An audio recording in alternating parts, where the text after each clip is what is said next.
Hey students, I am Kanan Saxena and have brought you another lecture on neurophysiological method of studying behavior. Last lecture में मैंने आपको neuro anatomical method behaviour study करने का बताया था, तो आज हम न्यूरोफिजियोलॉजिकल मेथड पढ़ेंगे। तो न्यूरोफिजियोलॉजिकल मेथड जो है बिहेवियर पढ़ने का, वो एक प्रकार का एक्सपेरिमेंटल मेथड है और इस मेथड में नर्वस सिस्टम की फिजियोलॉजी जो है उसके यूनिट लेवल पर जाके, यानी यूनिट क्या होता है नर्वस सिस्टम का, दैट इज़ न्यूरॉन, तो उस लेवल पे जाके स्टडी की जाती है। न्यूरोनल फिजियोलॉजी या न्यूरॉन्स की फिजियोलॉजी की प्रॉपर स्टडी मैल्पिघी नाम के वैज्ञानिक ने की थी। इटालियन साइंटिस्ट जो थे गैल्वानी, उन्होंने 1793 में ही ये डिस्कवर कर लिया था, पता लगा लिया था कि मसल्स और नर्व्स जो हैं वो इलेक्ट्रिसिटी प्रोड्यूस करती हैं। अब ये जो डिस्कवरी थी कि इलेक्ट्रिसिटी प्रोड्यूस होती है मसल्स में और नर्व्स में, उससे ये पता लगाया गया या ये उससे डिराइव किया गया कि जो मैसेजेस है नर्वस टिश्यू में जो इलेक्ट्रिक करंट के फॉर्म में ट्रैवल कर रहे हैं, वो हमको एक बेटर या finer method of studying behaviour दे सकते हैं, जिसे हम neurophysiological method of studying behaviour कहते हैं। इससे पहले जब हम न्यूरो एनाटॉमिकल मेथड की बात कर रहे थे, तो उसमें हमने देखा कि that method was a crude method, जिसमें कि एनिमल के ब्रेन के किसी पार्ट को डैमेज किया जाता था या उसको सक्शन के थ्रू निकाल लिया जाता था या लीजन दिया जाता था, और फिर एनिमल के बिहेवियर में आए हुए चेंजेस को स्टडी किया जाता था। लेकिन न्यूरोफिजियोलॉजिकल मेथड जो है वो न्यूरो एनाटॉमिकल मेथड से थोड़ा सा बेटर मेथड था, पहले से काफ़ी बेहतर था और लेस डिस्ट्रक्टिव मेथड था ये वाला न्यूरो फिजियोलॉजिकल मेथड। इस मेथड में दो प्रकार से एनिमल के बिहेवियर की, व्यवहार की स्टडी की जा सकती है। एक तो है जिसमें कि जब कोई भी जंतु कोई व्यवहार कर रहा हो, उस समय उसके ब्रेन से निकलने वाली इलेक्ट्रिकल वेव्स जो हैं उनको हम रिकॉर्ड कर लें। दूसरा मेथड ये है कि ब्रेन के किसी एक भाग को स्टिमुलेट करें और मतलब इलेक्ट्रिकली स्टिमुलेट करें, और फिर जो बिहेवियर जंतु प्रदर्शित करता है उसको हम रिकॉर्ड कर लें। समझ गए ना, दो तरीके का इसमें ये मेथड्स यूज़ किए जाते हैं। अब यहाँ पर आपको एक मैप दिखाई दे रहा है, ये सेंसरी एंड मोटर होमनकुलस है। हम ये पढ़ें उससे पहले मैं आपको बता दूं कि जब ब्रेन की स्टडी की जाती थी, ब्रेन के अंदर इलेक्ट्रिकल उसकी पोटेंशियल जो न्यूरॉन्स की जब स्टडी करते थे, तो उसमें ब्रेन का जो कॉर्टेक्स है उसको रफली लोकलाइज कर लिया जाता था कि कहाँ पर क्या चीज़ है। सेंसरी सेंटर्स विजन के, ऑडिटरी या टेस्ट के या स्मेल के सेंटर्स ब्रेन में कहाँ पर लोकेटेड हैं, और एक सेंसरी और मोटर कॉर्टेक्स का एक मैप बना लिया जाता था, जो कि काफ़ी कुछ सही होता था। वो इस प्रकार का मैप है जिसे हम कॉर्टिकल मैप कहते हैं। ये ब्रेन का कॉर्टेक्स है एक्चुअली में, इसलिए इसको हम कॉर्टिकल मैप कहते हैं। तो ये कॉर्टिकल मैप यहाँ पे दिखाया गया है। इसमें लेफ़्ट साइड जो है इसमें सेंसरी होमनकुलस है। होमनकुलस का मतलब होता है लिटिल मैन कहते हैं लैटिन में। तो ये सेंसरी जितने भी क्या बोलते हैं, सेंसरी होमनकुलस इसका नाम दिया गया, और जितने भी रिस्पॉन्सेज हैं सेंसरी रिस्पॉन्सेज वो इस साइड पर, लेफ़्ट साइड पर डिपिक्ट किए गए हैं, और ये राइट साइड पर मोटर होमनकुलस है जिसमें मोटर रिस्पॉन्सेज एनिमल्स के रिकॉर्ड किए गए या बताए गए कि कौन सा पार्ट ब्रेन के कॉर्टेक्स का किस पर्टिकुलर व्यवहार के लिए रेस्पॉन्सिबल होता है। ठीक है, अब these two were developed to assist, हमको मतलब ये हेल्प करते थे ये दोनों। जब ये मैप बना लिया गया इस तरीके का sensory and motor cortical map जब बना लिया गया, तो इससे हमको ये हेल्प मिली कि हमको ये पता चल गया कि मैप ब्रेन के कॉर्टेक्स में कौन कौन से रीजन्स हैं जो कौन कौन से एक्टिविटीज़ को गवर्न करते हैं। ठीक है ना। इससे हमको क्या पता चला कि ब्रेन का हमने क्लिनिकल लोकलाइजेशन कर लिया कि कौन सा भाग किसके लिए रिस्पॉन्सिबल है। जैसे कि जो डिफरेंट पार्ट्स हैं ब्रेन के कॉर्टेक्स के, कोई टो को गवर्न कर रहा है, कोई फुट को गवर्न कर रहा है, कोई लेग को कर रहा है, कोई शोल्डर को कर रहा है, कोई आर्म को कर रहा है, हैंड को, अपर लिप, लोअर लिप, टंग, फेरिंग्स, विसरा, जेनाइटल्स, इस तरीके के डिफरेंट पार्ट्स को जो गवर्न करता है वो इस तरीके ये हमने लोकलाइज कर लिया कि इस ब्रेन के कॉर्टेक्स के कौन सा पार्ट किस चीज़ को गवर्न करता है। ओके, ऐसे ही मोटर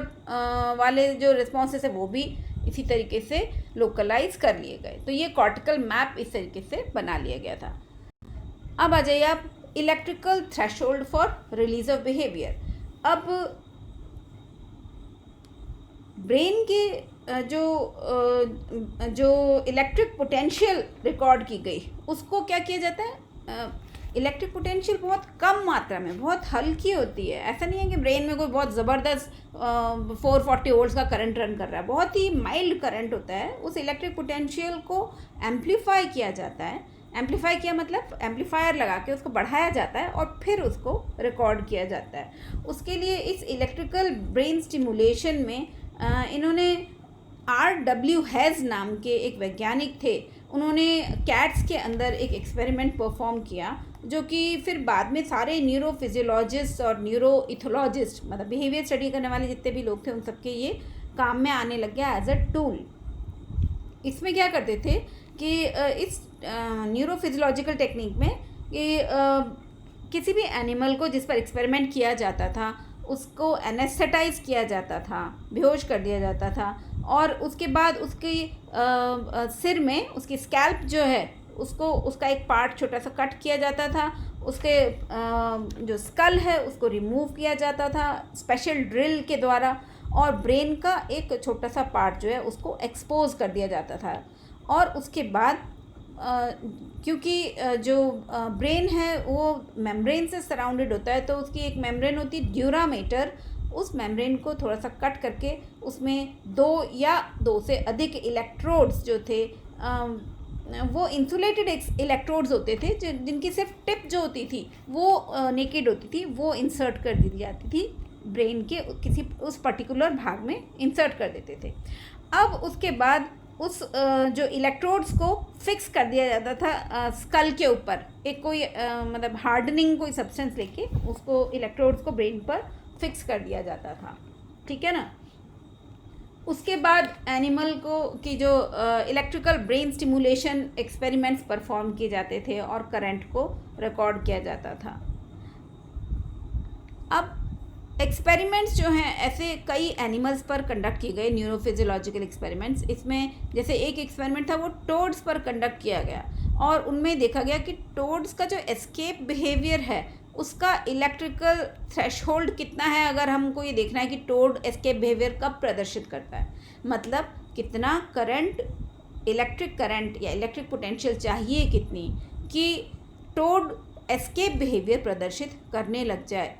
ये एस्केप बिहेवियर टोड के ब्रेन के ऑप्टिक टेक्टम जो है उसमें से रिलीज़ होता है।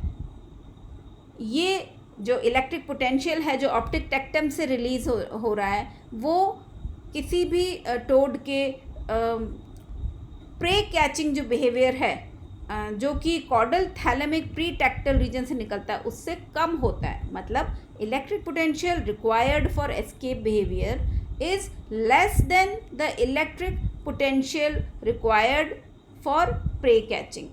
प्रे कैचिंग के लिए अधिक इलेक्ट्रिक पोटेंशियल की आवश्यकता होती है जो कि caudal thalamic pretectal region से रिलीज होता है। अगर एक सिंगल मोड ऑफ बिहेवियर है, जैसे कि प्रे कैचिंग बिहेवियर है टोड के अंदर, तो उस सिंगल प्रे कैचिंग बिहेवियर में भी कई सारी सीक्वेंस ऑफ इवेंट्स होती हैं, सीक्वेंस ऑफ बिहेवियर होते हैं, जैसे कि ओरिएंटिंग, मतलब प्रे की तरफ अपने आप को ओरिएंट करना, स्नैप मतलब एकदम से अपनी जीभ निकालना और जो भी इंसेक्ट या प्रे है उसको पकड़ना, और उसके बाद स्वेलिंग मतलब निगलना प्रे को। तो ये जो है ये भी डिफरेंट और ग्रेडेड थ्रेशोल्ड, ग्रेडेड मीन्स अलग अलग लेवल का जो इलेक्ट्रिक थ्रेशोल्ड है उसकी आवश्यकता होती है ब्रेन में। जब एनिमल एक ही प्रकार के बिहेवियर में डिफरेंट एक्टिविटीज़ परफॉर्म कर रहा है या डिफरेंट यूनिट्स हैं उस बिहेवियर के, तो वो उसके लिए अलग अलग इलेक्ट्रिक पोटेंशियल की या इलेक्ट्रिक करंट की आवश्यकता होती है एनिमल को। अब यहाँ पर देखिए ये एक रैबिट का स्कल दिखाया हुआ है, जिसमें ये एक आप देखिए ये एक स्ट्रक्चर सा बना हुआ है, इसमें इलेक्ट्रोड्स ये दिख रहे हैं यहाँ पे, ये जो कि ब्रेन में इंसर्ट किए गए हैं, ये वायर है इलेक्ट्रोड से कनेक्टेड। अब ये एक मशीन टाइप है ये जो इसके सिर पर फिक्स करी गई है, जिससे कि इलेक्ट्रोड जो है वो हेड या ब्रेन के अंदर फिक्स्ड है, हिल नहीं रहे, मतलब इधर उधर नहीं होंगे ये, इसलिए इस प्रकार की एक मशीन या डिवाइस बनाई गई जिसको स्टीरियोटैक्सिक मशीन का नाम दिया गया। स्टीरियोटैक्सिक मशीन जो थी, इसने ये इलेक्ट्रिकल ब्रेन की इलेक्ट्रिकल एक्टिविटी को पढ़ने के लिए एक पॉसिबल बना दिया, ब्रेन की इलेक्ट्रिकल एक्टिविटी को पढ़ना। इस मशीन में एक हेड होल्डर होता है, यहाँ पे जो दिखा रहे हैं ये हेड होल्डर है। इस मशीन में एक हेड होल्डर होता है जो कि जिसमें कि एनिमल का स्कल रख दिया जाता है। यहाँ पर ये रैबिट का स्कल बनाया हुआ है, तो ये रैबिट का स्कल जो है वो इस हेड होल्डर में फिक्स कर दिया जाता है। फिर हेड होल्डर के अंदर स्टील या टंगस्टन ये जो के बने हुए इलेक्ट्रोड्स होते हैं, ये 3 दिख रहे हैं, ये इलेक्ट्रोड्स हैं, स्टील या टंगस्टन के बने हुए होते हैं। और स्टीरियोटैक्सिक एटलस, क्योंकि पहले से ही जिस एनिमल का पता होता है जिस पर एक्सपेरिमेंट किया जा रहा है, उसके स्टीरियोटैक्सिक एटलस को ध्यान में रखते हुए इन इलेक्ट्रोड्स को रिक्वायर्ड जगह जहाँ हम एक्सपेरिमेंट जो परफॉर्म करना चाहते हैं, तो हम उसी हिसाब से उन जगह पर इलेक्ट्रोड्स को इंसर्ट कर देते हैं। ठीक है। एक्सपेरिमेंटल एनिमल्स जो होते हैं उनको कोई पेन नहीं होता है इस प्रोसीजर में, क्योंकि ब्रेन के अंदर पेन रिसेप्टर्स नहीं पाए जाते। और जो स्कल के अंदर जो स्कल के पार्ट को जिसको काटा जाता है या ड्यूरामीटर को हटाया जाता है, वो बहुत ही स्मॉल वुंड होता है, सर्जिकल वुंड होता है, और वो जल्दी से ठीक भी हो जाता है, हील हो जाता है।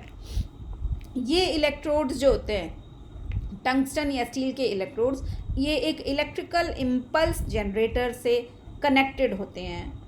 तो अब क्या होता है कि जब एनिमल कोई भी व्यवहार प्रदर्शित करता है, जैसे यहाँ पर रैबिट के ऊपर लगाया गया है, रैबिट के ब्रेन पे ये लगाया गया है स्टीरियोटैक्सिक मशीन, तो जब भी ये कोई बिहेवियर परफॉर्म करेगा तो इसके ब्रेन से निकलने वाली इलेक्ट्रिक करंट जो है उसको रिकॉर्ड कर लिया जाएगा। और एक रीडिंग जो है वो एक किस फॉर्म में आएगी, उसको हम बोलेंगे, जिस फॉर्म में आती है रीडिंग उसको हम बोलते हैं इलेक्ट्रोएन्सेफेलोग्राम। ओके, EEG बोला जाता है उसको।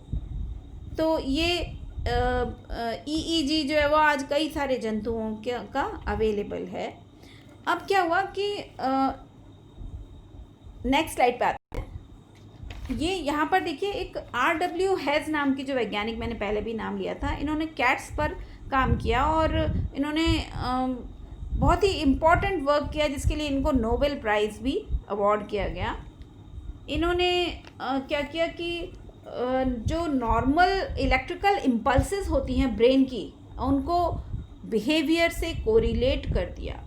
अब कोरिलेट किया बिहेवियर से, तो इन्होंने ये पाया कि ब्रेन में से कई प्रकार की वेव्स निकलती हैं, जैसे ये दिखाई गई हैं यहाँ पे, बीटा, ये SMR, अल्फ़ा, थीटा, डेल्टा, इस प्रकार से वेव्स का नाम रखा गया। अब इन्होंने ये बताया कि जैसे अल्फ़ा वेव्स हैं, अल्फ़ा वेव्स ब्रेन में से जब रिलीज़ होती हैं, ब्रेन के पैराइटल और ऑक्सीपिटल लोब से निकलती हैं, जब कोई भी पर्सन रेस्ट में होता है, आइज़ क्लोज्ड होती हैं और उसका दिमाग रिलैक्स्ड, ल्यूसिड, काम होता है और वो सोच नहीं रहा होता है, उस समय उसका ब्रेन एक्टिव नहीं होता है, तो ये जनरली रेस्ट के टाइम पर रिलीज़ होती हैं अल्फ़ा वेव्स। बीटा वेव्स इस प्रकार के हैं, देखिए ये बीटा वेव्स, यहाँ पे देखिए बहुत क्लोज दिख रही हैं पीक्स इनके।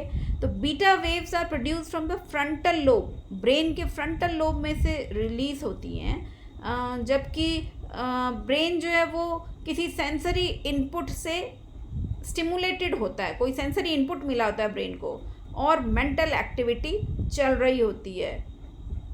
ये वेव्स उस समय निकलती हैं ब्रेन में से जब दिमाग बहुत ज़्यादा कंसंट्रेशन में होता है, सोच रहा होता है। और नॉर्मली जब हम मतलब नॉर्मल अलर्टनेस जब होती है हम में या इंसान में किसी में भी, जब वो नॉर्मली अलर्ट होता है उस समय उसके ब्रेन में से ये वाली वेव्स रिलीज़ होती हैं। ऐसे ही अलग अलग तरीके की आप देखिए यहाँ पे SMR अलग है, ये थीटा वेव्स होती हैं जब डीप रिलैक्सेशन में होता है, मेडिटेशन कर रहा है कोई आदमी, तो उस समय में उसके ब्रेन में से ये वाली वेव्स रिलीज होंगी। डेल्टा वेव्स बिल्कुल डीप और ड्रीमलेस स्लीप, मतलब बहुत साउंड स्लीप में है कोई एनिमल, तो ये इस प्रकार की वेव्स रिलीज होंगी। आप देखेंगे जैसे जैसे मेंटल एक्टिविटी बढ़ रही है किसी भी पर्सन की, तो उसकी ब्रेन की वेव्स जो है उनमें देखिए आप इस तरीके से पीक्स जो हैं वो इस तरीके से बढ़ते चले जा रहे हैं। यहाँ पे देखिए ये बड़े बड़े दूर दूर हैं ये, और यहाँ पर ये पीक्स बहुत इधर पास आते जा रहे हैं। जितनी एक्टिविटी बढ़ती जा रही है उतने ही पीक्स पास आते जा रहे हैं।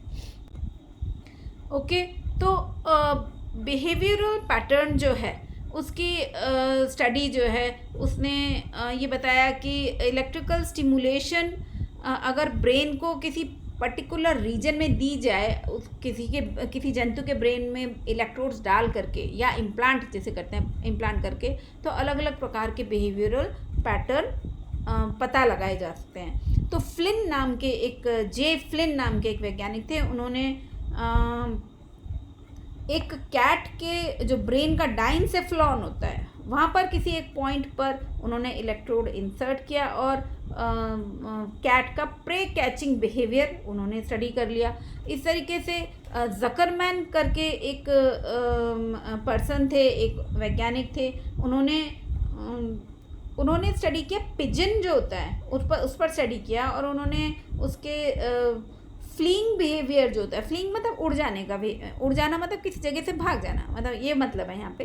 तो उन्होंने पिजन का फ्लीइंग बिहेवियर, उसका कोर्टशिप बिहेवियर और ये सब स्टडी किया, या फिर थ्रेट बिहेवियर जो होता है वो भी स्टडी किया। ऐसे ही TD डेलियस नाम के एक वर्कर थे, उन्होंने कैट्स पर एक्सपेरिमेंट किया। कैट्स के ब्रेन के 2 एरियाज़ पर इन्होंने परफॉर्म किया एक्सपेरिमेंट, एक तो मोटर कॉर्टेक्स पे और दूसरा मीडियल थैलेमस पे इन्होंने एक्सपेरिमेंट किया। मतलब अलग अलग वर्कर्स ने अलग अलग तरीके के एक्सपेरिमेंट्स किए। वॉन होस्ट और वॉन सेंट पॉल थे, उन्होंने कॉक के ऊपर एक्सपेरिमेंट किया, और इस एक्सपेरिमेंट में उन्होंने क्या किया कि कॉक का जो डायनसेफ्लॉन था उसको इलेक्ट्रिकली स्टिमुलेट किया। तो इन्होंने देखा कि जो कॉक क्या है एक्चुअली में यहाँ पे ये चिकन के लिए है। तो चिकन जो थे उन्होंने उनके जैसे ही डायनसेफ्लॉन को स्टिमुलेट किया आया था, और उनके सामने एक आप नेक्स्ट में देखेंगे एक्सपेरिमेंट में, ये देखिए इलेक्ट्रिकल स्टिमुलेशन किया डायनसेफ्लॉन का ये चिकन के, तो ये इसके सामने एक ये टॉय कैट रख दी। तो इन्होंने देखा कि जैसे ही ब्रेन के डायनसेफ्लॉन को स्टिमुलेट किया इलेक्ट्रिकली, तो चिकन जो है उसने फाइटिंग पोस्चर अज्यूम कर लिया, लड़ने के लिए तैयार हो गया। टॉय कैट सामने थी तो वो लड़ने के लिए तैयार हो गया, और उसको क्या बोलते हैं थ्रेटन करने, ये देखिए यहाँ पर ये बी वाले फिगर में, इसको थ्रेटन करने की कोशिश करने लग गया, या यूँ कहेंगे उसको अटैक करने की कोशिश करने लग गया। जब इलेक्ट्रिकल स्टिमुलेशन को रोक दिया गया तो ये चिक जो है उसने अपनी सारी एक्टिविटीज़ रोक दी, यहाँ पे ये दूर हो गया बिल्कुल आराम से। और अगर इस स्टिमुलेशन को कंटिन्यू किया गया तो क्या किया, चिकन जो था वो इस टॉय कैट से दूर भाग गया, उड़ के चला गया। तो ये डायनसेफ्लॉन जो है उसमें अगर इलेक्ट्रिकली स्टिमुलेट किया जाएगा तो ये जंतु इस टॉय कैट के प्रति, या चिकन जो है टॉय कैट के प्रति कैसा व्यवहार प्रदर्शित करता है उसको स्टडी किया जा सकता है।